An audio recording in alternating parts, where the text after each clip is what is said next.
ঝাড়গ্রাম লোকসভা কেন্দ্র নিজের দখলে রাখতে মরিয়া গেরুয়া শিবির। তাই প্রার্থীর নাম ঘোষণার পর থেকেই জোর কদমে ভোট প্রচার শুরু করেছেন তারা।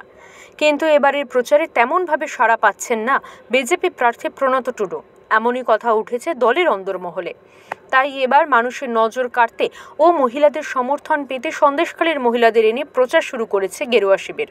সেই মতো গত 2 তারিখ থেকে সন্দেশখালীর 5 মহিলা ঝাড়গ্রামে এনে প্রচার চালাচ্ছে বিজেপির মহিলা মোর্চা। নির্যাতিতা বলে দাবি করা মহিলারা জানিয়েছেন, প্রধানমন্ত্রী নরেন্দ্র মোদীর হাত তাদের মাথায় আছে, তাই তারা বিজেপির হয়ে বিভিন্ন জায়গায় তাদের কথা বলছেন।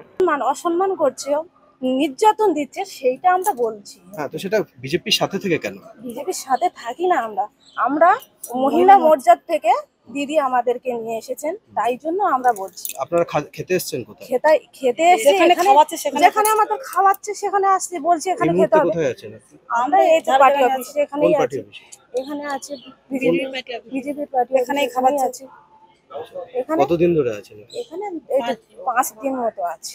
এখানকার মহিলাদের কি আদৌ কোনো সাড়া পাচ্ছেন? হ্যাঁ, ওই রকম পাচ্ছি নাকি? পাচ্ছি, সবাই তো কান্নাকাটি করছে আমাদের কথা শুনে।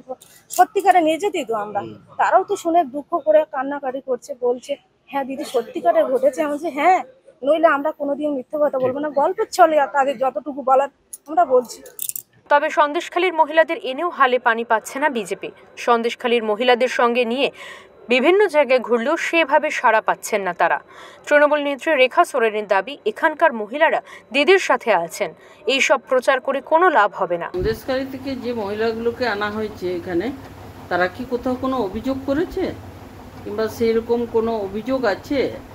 মূলত তাদের এখানে নিয়ে আসা হয়েছে, বিজেপির প্রচারে কোনো লোক নেই, কোনো মহিলাও বেরোচ্ছে না এখানে, সেই জন্য মহিলাদের নিয়ে আসা হয়েছে।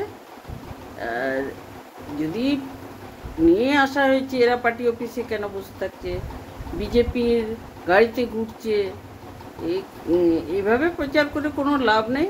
আর এই জঙ্গলমহলের কোনো মহিলাকেও তারা প্রভাবিত। অপরদিকে সিপিএম নেতা প্রদীপ সরকার বলেন, মানুষ বিজেপির সঙ্গে নেই, তাই ঝাড়গ্রামের সন্দেশখালীকে হাতিয়ার করতে হচ্ছে বিজেপিকে। এই ধরনের প্রচারে আমরা খুব একটা আগ্রহী নই, আমরা এই ধরনের পছন্দ করি।